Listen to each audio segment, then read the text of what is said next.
Yeah, I know what you're thinking. Where'd you come up with that title, genius? On the fucking toilet? Well, yes, actually. And that's because today we're mainly going to be talking about consciousness and... Jesus, what the fuck? Fear! Fear is an automatic response in your brain to perceived scary shit. But fear itself is not under your conscious control. It is automatic, and if it's automatic, then that is not you. It is a thing your brain does, but it is not a thing that you do, conscious you. So presumably, there's stuff in your brain you don't control, and then there's stuff in your brain that you do control. Stuff that is you. Let's find out where the line is then, shall we? Well, for most of the day so far, you've been blinking and breathing automatically. Congratulations, keep it up, but now you're thinking about it, so you're doing it manually. Anyway, you'll forget about it in a few minutes, and all of that will become automatic again. So that is not you. Okay, what next? Well, what about the things you like? Surely we choose those. Let's say your music taste, for example. Good music activates the part of the brain dealing with euphoric reward response, or the bit that makes you feel nice. Okay, fine, but did you choose to prefer Metallica over Beethoven, or over the blood-curdling sound of two cats banging outside? No, obviously not, otherwise you just choose to prefer everything. Even though you can choose what to listen to, the preference itself, what presses your musical, or foodish, or social buttons, is out of your control. So that is also not you. Okay, so we'll push the line over a bit more. You don't control what scares you, you don't control basic survival stuff, you don't control what you enjoy. So okay, but at least you can choose what your brain is processing, right? Where to put your mind. Yeah, well, not always. If you're a native English speaker or just fluent in English, you're not choosing to understand these words, are you? They're just coming in and your brain is doing the work for you. Like, try to hear these syllables without the meaning. An adequate kitchen. A stationary football. Two cats reenacting a scene from the motion picture Titanic, having provided a rubber ring for the mice. An anthropomorphized dog off for his final exam before qualifying as a lumberjack. A man successfully combining his responsibilities as an accountant with his love of nautical tourism. A man with a hitherto unexplained eye condition attempting to play a piece of music on the abacus while not gripping the abacus correctly. And a doctor who is about to destroy a burger as well as the majority of his left hand with the help of, if I am not mistaken, a silenced Walther PPK. It's impossible because language processing, when you're good enough, is automatic. So that is not you. Okay, Jesus, but what about high-level stuff? What about playing instruments or driving a car? That must take awareness. That can't be automatic.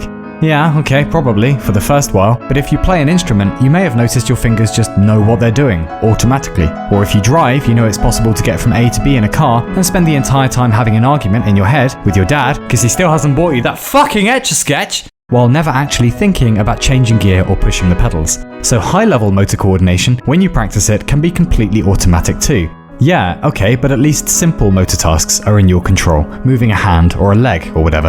Yeah, or not. Very simply, Benjamin Libet did a fairly famous experiment with getting people to press a button randomly when they felt like it. He was monitoring their brain activity while they did this. The weird thing is that the brain seemed to be preparing to push the button a disturbing length of time before people were reporting choosing to press the button itself. There are problems with this experiment for sure, but it does seem a bit like the systems underneath you, underneath being conscious, might be way more essential than the conscious systems themselves, and that choosing to do stuff is maybe just a game the brain plays afterwards to justify what it was already going to do anyway. Maybe.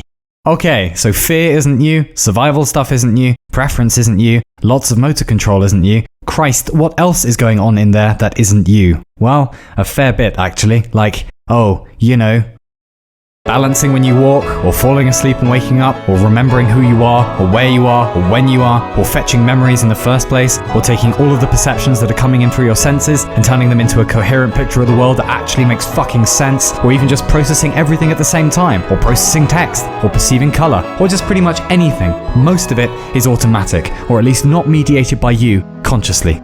Is there anything in your brain that you do control then, you silly, clever mess? Yeah, let's start by you closing your eyes. Go on. Are they closed? They bloody better be. Nothing nasty is going to come up on the screen or anything. Alright? Closed? Cool. If you listen to my voice for a moment and just try to ignore how grating and pretentious it is, if you put everything else out of your mind, all the anxieties and the neuroses, all the sensations of your body, you will find that underneath all of that is nothing but awareness. There's no obvious you on the inside, there's no tiny cat pulling levers and pressing buttons, There's no center to being conscious. It's just presence. It's just awareness. There are sensations and awareness of sensations, and then processes, probably most of them automatic. You, as a thing, don't seem to have a center if you look for one. You, conscious you, do not really exist, not concretely, to be very simple about it. That is the idea, anyway. Go on then, open your eyes, you scallywag. Another automatic process in the brain might be the system that says, I am a thing with a centered self. There is something on the inside doing the experiencing, and it is me. But maybe there isn't. Maybe there just fucking isn't. And what then? Well, insulting sign-off followed by jaunty classical music. To víš, to ne?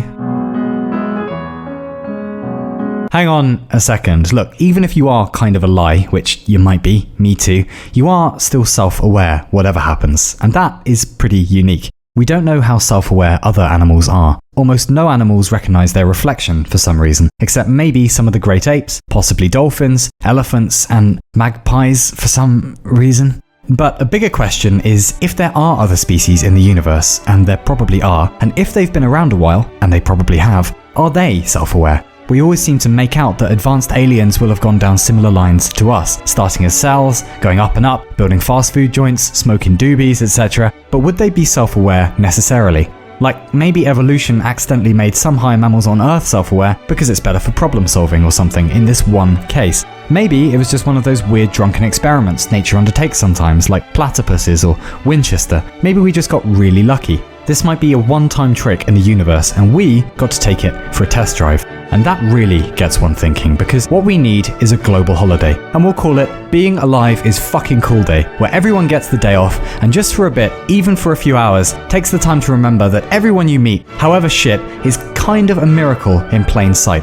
And on Global Being Alive is Fucking Cool Day, we'll all eat donuts and take leisurely strolls in the park and be cool to everyone, and around 3 o'clock solemnly put our hands on our hearts and pledge the following: that as the sperm that won the race, as the mud that woke up, as a blob of carbon currently taking the shape of a human, I do declare that the world is fucking cool and being self-aware is fucking cool, and I shall henceforth hold doors open for people and fill pints right up to the top with only minimal foam, and endeavour not to be a knob unless it's absolutely necessary, and I do hereby furthermore declare that getting bored in a universe this weird is unacceptable, and if that happens, I should probably take up the tuba or organise a water fight. We shall have bad days, yes? We shall have good days, yes? All the while remembering that most things in the universe don't even have fucking days at all. Even if it's all a facade, there is something on the inside that knows it's a thing, and that is the cat's pajamas. That is the veritable lobster's bottom. Oh, and there'll be hats, and free beer, and bouncy castles, and I will see you there, carbon units. Russivapur, Bjob, now Gutter for all.